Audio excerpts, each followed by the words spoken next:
podcast tricolor falando de São Paulo Futebol Clube. Galera, a semana movimentada no São Paulo, como para não perder o costume, né?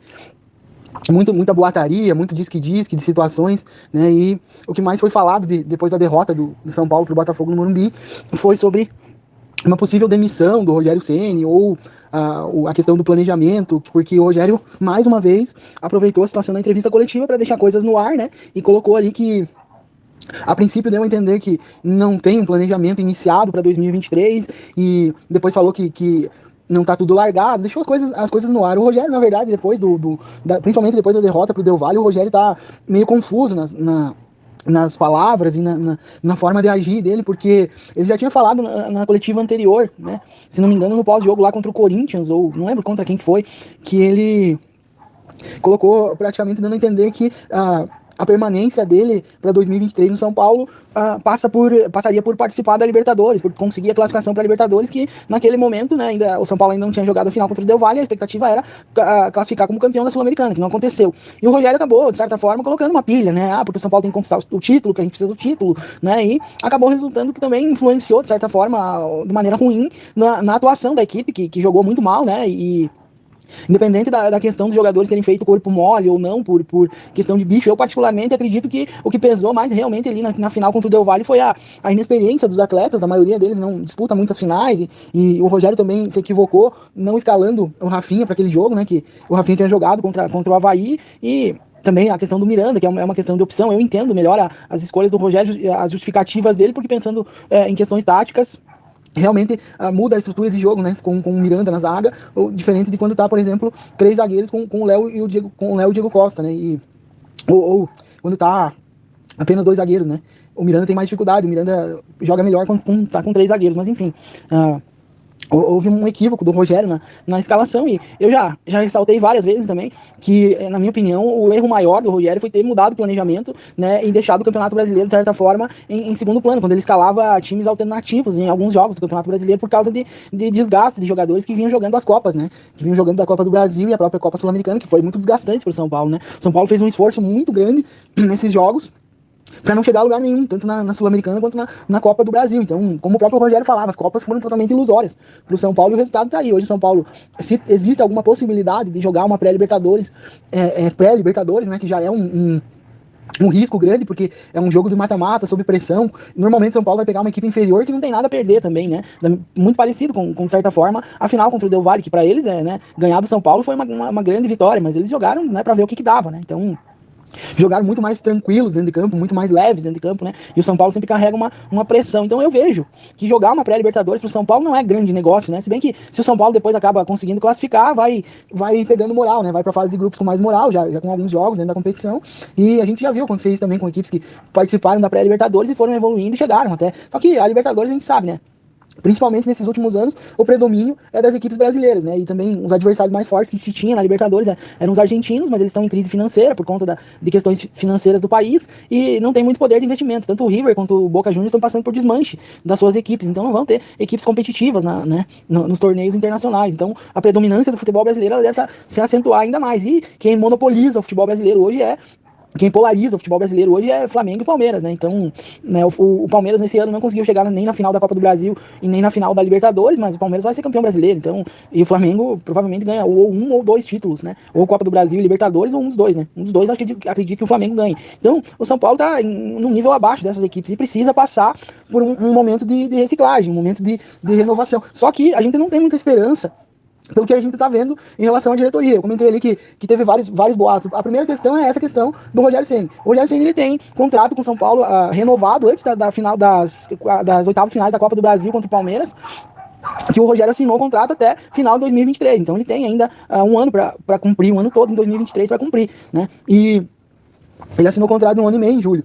Então, se ele assinou esse contrato é porque ele tinha intenção de ficar, só que aí ele começa a colocar em xeque a questão da capacidade do São Paulo ter um time competitivo, investir. E aí entra várias situações, por exemplo, a contratação do Galopo, a forma como foi falado, que muita coisa surgiu ali a respeito da contratação do Galopo, eu até postei no meu Instagram ali, nos stories, e postei na minha página também, no Facebook, um vídeo do João Pedro Sgarbi, que ele fala a real situação do Galopo, como foi feita a negociação, e que o São Paulo ainda espera um fundo, né, de investimento para não ficar com esse rombo no caixa, né, nas finanças, porque o São Paulo já pagou o Banfield. O São Paulo não deve nada pro Banfield. Então, uma coisa que acontece muito na internet são os posts caça-like, né? Sai muita informação ali, bomba disso, bomba daquilo, e aí todo mundo tem a informação quente, né? Todo mundo tem o furo. Só que a gente precisa, o torcedor principalmente, precisa entender que se a informação ela é quente mesmo, ela é real mesmo, ela vai sair nos portais mais importantes, Globo Esporte, UOL, né? O Lance, tem algumas situações do Lance que não são tão confiáveis. E tem alguns canais ali, por exemplo, do André Hernan, que passa bastante informação legal e que dá pra gente confiar. Então, em questão de informação do São Paulo, de boataria, de especulação, eu prefiro confirmar antes. Então, essa questão do Galopo, né, que o João Pedro Sgarbi colocou, pra mim como aconteceu a situação. E o São Paulo agora fica dependente desse dinheiro. Só que o erro da diretoria é não ser transparente e colocar, porque investidor, e aí agora diz assim que o investidor sumiu, né? Desapareceu o investidor, então assim, São Paulo teria que virar público. Eu já coloquei também, na minha opinião, sobre o presidente Júlio Casares convocar uma entrevista coletiva e esclarecer as questões do São Paulo, né? Quanto que o São Paulo tem ainda de dívida, como é que tá o superávit desse ano, que parece que o São Paulo, nesse ano, com a arrecadação, arrecadou mais do que gastou, então vai diminuir a dívida, quanto que vai diminuir na real, para não ficar essa boataria, né? Um diz uma coisa, outro diz outra. E também uma questão que movimentou bastante a semana do São Paulo é a questão das renovações e das dispensas, né? O São Paulo precisa, assim, passar por uma reciclagem de jogadores para a próxima temporada. Na minha opinião, né, o São Paulo ainda tem chance matemática de conseguir uma 8ª vaga, porque vai abrir G8, né, independente do resultado das competições. O Flamengo e o Corinthians eles estão ali no grupo do G4 e o Atlético Paranaense está no G6, então ambos estão envolvidos em finais de Copa do Brasil e Libertadores. E o Palmeiras, né, o campeão brasileiro, vai classificar como campeão, mas vai abrir mais 2 vagas para pré-Libertadores através da Libertadores e da Copa do Brasil. Então vai acabar virando G8 o Campeonato Brasileiro, e o São Paulo ainda tem chances matemáticas. Hoje na tabela o São Paulo tem 40 pontos, o América, que é o 8º, tem 45, e o São Paulo ainda tem chance de alcançar, né, o América, que seria o adversário direto, mas tem outros times ali com 40 pontos, tem times que estão à frente do São Paulo, como Fortaleza, por exemplo, né, e que estão brigando também por essa vaga. Então, se o São Paulo conseguir, vai se definir lá pela última rodada, né. Então o São Paulo precisa, primeiro, jogar jogo a jogo nesse campeonato e lembrar que ainda falta 6 pontos para o São Paulo escapar de qualquer possibilidade de rebaixamento, né? De qualquer risco de rebaixamento, que é 46 pontos. Então acredito que com essa pontuação o São Paulo escapa. Então ainda faltam 8 jogos que o São Paulo tem ainda para fazer. O São Paulo tem um jogo a menos, se não me engano, 8 ou 9 jogos, mas acho que é 8 jogos que o São Paulo tem ainda para fazer e precisa conseguir pelo menos 6 pontos. Tem muita tranquilidade para conseguir essa pontuação. Só que, em meio a tudo isso, vem a questão do planejamento para 2023. E aí, o que tem de planejamento? E o Rogério, ele usa essa entrevista coletiva, que são muito enigmáticas, né, as entrevistas coletivas do Rogério, para dar essas alfinetadas. E uma coisa que eu não concordo com o Rogério, por exemplo, assim, ele apareceu na reportagem do André Hernan, no Refis Plus, lá na reforma do Refis, que o André Hernan fez, e ele aparece no momento ali que o André Hernan tá com o presidente Júlio Casares, e ele fala, tá com o presidente, tá com Deus. Então, assim, aparentemente ali o ambiente do clube é um ambiente bom, um ambiente agradável. Só que aí o Rogério fica dando indireta nas coletivas pra diretoria. E eu fico pensando, pô, como é que é essa comunicação? Será que os caras não conversam? Porque aí o Luciano vai, no final do jogo contra o América, o Luciano vai dar uma declaração, causa uma polêmica, vai lá o diretor de futebol, o Belmonte, eu já quero ressaltar aqui, né, que uma das cobranças que a gente tem com relação à diretoria de futebol do São Paulo, em relação ao Júlio Casares, é que o São Paulo tem um diretor de futebol qualificado, e o Belmonte, né, não vem fazendo um trabalho bom, né. Tem a história do basquete também. Eu postei um texto falando da questão do basquete do São Paulo, que poderia estar muito melhor, né, e quem incentivou, quem iniciou esse projeto do basquete, que é muito ligado ao basquete, foi o Belmonte. Então, as coisas, mesmo no basquete, são feitas de forma amadora, né. O São Paulo precisa passar por uma reciclagem geral, né. O Rogério, ele coloca a questão da SAF do São Paulo, né. O São Paulo ter um investidor, né? Eu, particularmente, a minha opinião é que um clube da grandeza do São Paulo Futebol Clube, não por questões dos cardeais, dos caras não quererem perder as regalias, os direitos que eles teriam como diretores, como dentro do clube ali, controlando as ações, porque se vier um investidor, eles vão perder essa condição, obviamente. E na minha opinião, o São Paulo não deve virar SAF, assim como o Flamengo no Brasil não deve, Corinthians não deve, os clubes mais tradicionais, pela grandeza desses clubes, pela história desses clubes, porque você virar SAF, você fica dependente do dinheiro de terceiros, de um investidor. E o São Paulo, junto com o Flamengo e com o Corinthians, na minha opinião, talvez sejam os únicos 3 clubes do Brasil que têm condições para se gerir e se autossustentar da forma como o Flamengo vem se autossustentando. O Flamengo é um exemplo a ser seguido no Brasil. O que o Flamengo fez desde o Eduardo Bandeira de Mello, quando ele assumiu a presidência do Flamengo e colocou para a torcida, olha, a gente vai passar um tempo ali que não não vai ter investimento, não vai ter contratação de jogador, a gente, né, vai manter um time para se manter na Série A do Campeonato Brasileiro. O Flamengo também, na mesma situação do São Paulo, flertava com Série B do Campeonato Brasileiro, só que o Flamengo começou o projeto com a intenção de sanar as dívidas, e cada ano o Flamengo ia tendo superávit. O Flamengo sanou as dívidas, o Flamengo fortaleceu a marca, trabalhou em cima do marketing, melhorou a condição do sócio-torcedor do Flamengo, dos sócios do Flamengo, né, deu mais condições, né, criou programas que realmente seduzem o torcedor do Flamengo a ajudar o clube, a fazer parte da arrecadação do clube com contribuição financeira. E o São Paulo, pela torcida, pela grandeza, pela marca, por ser um tricampeão do mundo, porque o São Paulo, antes do Flamengo e antes do Corinthians, o São Paulo tem essa relevância. E na América do Sul, apenas o Boca Juniors, e o Nacional e o Peñarol são tricampeões do mundo. O São Paulo Futebol Clube é referência na América do Sul nesse sentido, né? Mas o São Paulo conseguiu os títulos mundiais na época que era a Toyota Cup da FIFA, não era regularizado pela FIFA, não era oficializado pela FIFA, mas não interessa. O São Paulo foi lá e bateu os grandes da Europa e foi campeão mundial. E tem as taças, e quem não quer aceitar, o problema é deles. O São Paulo é tricampeão do mundo, então um time tricampeão do mundo, depender de terceiros, depender de dinheiro do investidor, um clube que pode se organizar, só depende do trabalho de quem está no comando. E é isso que a gente tem que cobrar. A gente tem que cobrar o presidente, tem que cobrar diretorias para que o São Paulo tenha transparência, para que o São Paulo tenha uma gestão responsável, uma gestão com projeto a médio e longo prazo, porque não é só, eu quero ganhar e quero ser campeão na minha gestão. Agora o pessoal fala ali da questão da mudança do estatuto, que deu a oportunidade do Júlio Casares poder ficar mais 3 anos, né? O pessoal fala, é golpe, não é golpe. Cara, se o Júlio Casares fizer um bom trabalho, merecer ficar mais 3 anos, ele fica, mas por enquanto o trabalho está deixando a desejar. Então a torcida ainda tem que cobrar até que seja feito algo diferente no São Paulo, que a gente veja realmente os rumos. Nesse contexto, 2023 vai ser fundamental para o São Paulo alcançar alguma coisa nesse sentido, de evoluir, porque o São Paulo precisa passar por uma reciclagem financeira, o São Paulo precisa parar de errar, né, nas contratações, como por exemplo Éder e Nicão. São jogadores com altos salários que não agregaram em nada na temporada do São Paulo, não agregaram em nada. O Éder, em qual momento que o Éder foi decisivo para o São Paulo? Em momento nenhum da temporada. O Nicão passou a temporada toda no departamento médico. Então, assim, o Nicão, por ter um contrato um pouco mais longo, ainda há esperança do São Paulo de que o Nicão consiga fazer uma temporada melhor. Pior do que a 2022 é muito difícil, né? Só se ele continuar lesionado. Mas se ele jogar, com certeza ele vai ter a continuidade, tendo continuidade, tendo ritmo de jogo, ele vai corresponder tecnicamente, porque ele é um bom jogador. Só que a questão é o alto custo para manter esse jogador que não traz resultado. Esse tipo de situação não pode acontecer mais no São Paulo, não pode. E o São Paulo precisa ter a gestão responsável dentro do orçamento do clube, dentro das condições do clube. O São Paulo precisa explorar melhor a marca, né? Até nesse sentido, em relação ao basquete. O basquete, né, poderia ser muito melhor explorado dentro do São Paulo, é feito de forma amadora. E o São Paulo precisa profissionalizar as questões, precisa colocar gente do esporte no esporte, do basquete no basquete, do futebol no futebol, na gestão, na formação, né? E assim, parar de errar. E aí, existe muito ruído na comunicação, por exemplo, nas contratações dos gringos ali. O Galopo, o Bustos, o Ferrarese. Por que esses caras não estão jogando? Por causa do tempo da adaptação. E aí é uma questão relacionada ao Rogério Ceni também, né? Então o Rogério também tem que ser cobrado nesse sentido, porque eu não acredito, como muita gente fala, que tem a perseguição do Rogério, porque ou perseguição no sentido que tem má vontade do Rogério em escalar os gringos, por exemplo, em relação a escolher os outros jogadores em detrimento do Bustos, do Galopo, do Ferrarese. A questão do Galopo, do Bustos e do Ferrarese particularmente, é a adaptação, no meu modo de entender, porque o Rogério, ele preza muito pelo treino, e o São Paulo agora que tá tendo tempo para treinar, no jogo contra o Palmeiras agora, o Ferrarese vai ter uma oportunidade muito boa de mostrar trabalho. Só que o grande problema é que eles estão emprestados e com um contrato que atrapalha uma situação, porque eles fizeram um contrato de 1 ano e meio, né? O Ferrarese provavelmente ele vai ficar até o final de 2023.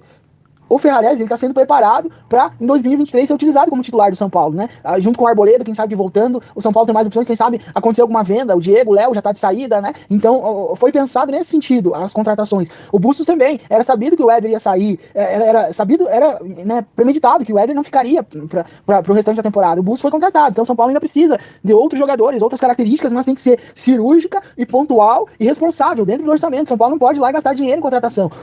E aí a contratação do Galopo é questionável nesse sentido, só que a contratação do Galopo, pelo valor que o São Paulo pagou, que é aproximadamente 4 milhões de dólares, né, isso já tá dito, né, não se sabe realmente, por isso que mais uma vez eu bato nessa tecla. O interessante seria, o ideal, o correto seria o Júlio Casares convocar uma coletiva e colocar a real. O Galopo a gente gastou tanto na contratação, foi feito assim, vai ser feito assim, porque gerou um desconforto entre os jogadores, os caras pensando, né, a gente tá com o salário atrasado e o cara contrata outro jogador. Claro que gera um problema, gera um ruído no elenco, óbvio. E aí quem tem que gerir isso é o Rogério. E o Rogério, ele trabalha de acordo com o pensamento dele. Então, o São Paulo precisa alinhar nesse sentido, né?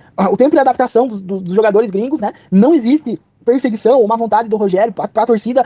Isso tem muito torcedor que bate nessa tecla e coloca e fala, mas é ilógico pensar, até porque Caleri, Arboleda e Gabriel Neves são estrangeiros, então se tivesse alguma coisa em relação a preferir alguma má vontade do Rogério escalar jogadores que não fossem brasileiros, esses 3 jogadores não seriam titulares da equipe. E o Gabriel Neves, que pra quem não lembra, ele passou pelo mesmo processo. O Gabriel Neves no início do trabalho do Rogério em 2021, era reserva, ficou reserva todo final do Campeonato Brasileiro, era reserva, né? E o Rogério não tinha nem o Luan ainda em condições de jogo, que o Luan se lesionou, e o Pablo Maia ainda estava no sub-20, então tinha pouquíssimas opções para meio-campista da posição do Gabriel Neves naquele momento, e o Rogério jogava com os jogadores da base que estavam mais entrosados, mais adaptados, o Igor Gomes e o Gabriel Sara, né? Então é questão da adaptação. O Gabriel Neves, quando atingiu um período de adaptação e conseguiu se entrosar melhor, assumiu a titularidade tranquilamente. E o mesmo processo vai acontecer com o Galopo.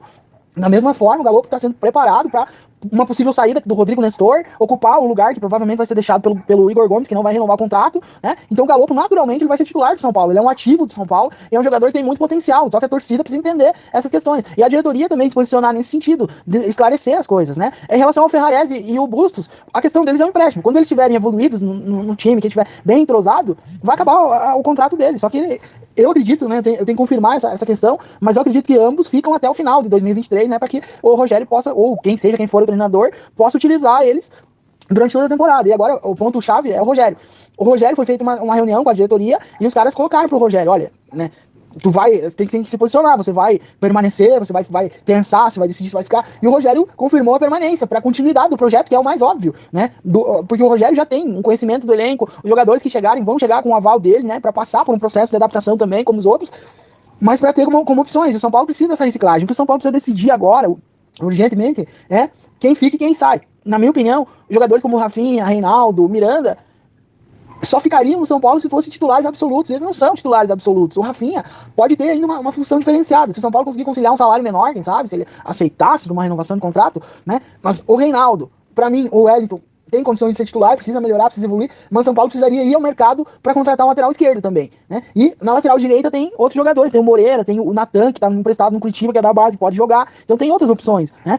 Então desses jogadores aí, eu acho que o único que vale a pena renovar mesmo é o Rafinha, mas o Miranda também. O Miranda tem uma importância, só que o Miranda também seria um dos líderes do elenco para ficar na reserva. E o Miranda provavelmente deve ser o último ano de carreira dele. E o que deve estar pesando para ele é ficar como reserva no último ano de carreira. Então, essas questões o São Paulo precisa resolver logo, né? E a semana se encaminhou nesse sentido, né? A princípio, uma permanência do Rogério e a preparação para os próximos jogos. E o próximo jogo é um jogo muito difícil no Allianz Parque contra o Palmeiras, que, né, tá à beira de ser campeão brasileiro aí. E o São Paulo vai enfrentar um adversário muito difícil. A gente não sabe o que esperar do São Paulo. Vou falar mais desse jogo nos próximos dias aí, que antecedem ao jogo, né? Mas a princípio, o Ferrarese deve ganhar uma oportunidade na zaga no São Paulo, nesse jogo, e a gente vai ter uma noção de como é que vai estar realmente o elenco e como é que vai estar o clima, né? Porque o São Paulo precisa conseguir pontos, pelo menos, para escapar desse rebaixamento aí, pelo menos 6 pontos. E o torcedor também, em questão de Libertadores, na minha opinião, não vale a pena se iludir, porque se o São Paulo conseguir ir para uma pré-Libertadores, vai aumentar a pressão, né? Vai ter que ser feitas as coisas com muito mais astúcia, com muito mais precisão do que vem sendo feita, e muita coisa precisa mudar, na verdade, né? Então, o ambiente do São Paulo é muito complicado, é um ambiente difícil,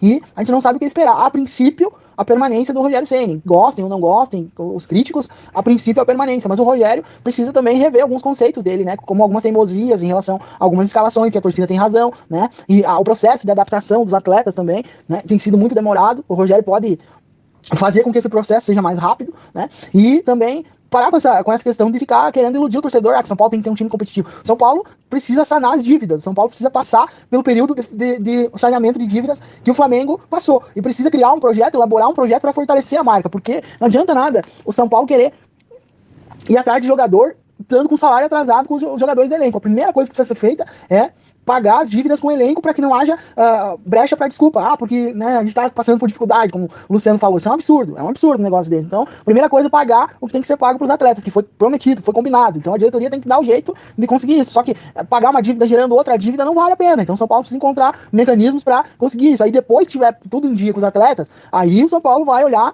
e vai pensar, pô, a gente pode buscar jogador assim, assado ou não pode? E fazer uma gestão responsável, como foi falado, né? Não é tão difícil. se pensar dessa forma. Só que o São Paulo parece muito distante desse caminho. Então, né, tem pra falar do São Paulo, teria muito assunto, daria pra falar aqui horas do que vem acontecendo no São Paulo, mas basicamente é isso, né? A princípio, a permanência do Rogério Ceni e iniciar um planejamento pra temporada 2023, que pode ser uma temporada com Libertadores, é muito difícil se conseguir a classificação pra pré-Libertadores, né? Mas pode ser uma temporada também que tem que ser de recomeço, né? Não jogando completamente fora 2022, porque algumas coisas boas aconteceram, porque querendo ou não, o time foi competitivo, chegou em finais de competição, agora precisa dar o passo à frente, que é evoluir, não só chegar nas finais, mas chegar em condições de ser campeão, de trazer os títulos que o torcedor espera. E o torcedor também entender que é preciso ter paciência, que 2022 não deu certo, 2023 é mais uma tentativa. Se der certo, se não der, o São Paulo precisa evoluir no sentido do saneamento das dívidas e da recuperação do clube, da recuperação estrutural do São Paulo, né? E o pessoal da diretoria se posicionar mais, né? O Júlio Casares aparecer e dar a cara a tapa, e a diretoria de futebol com pessoas do futebol, né? Belmonte já deu pra ele, né? Então seria isso pro São Paulo, né? Se você curtiu esse vídeo aí, deixe seu like, seu comentário, vamos que vamos. Um abraço.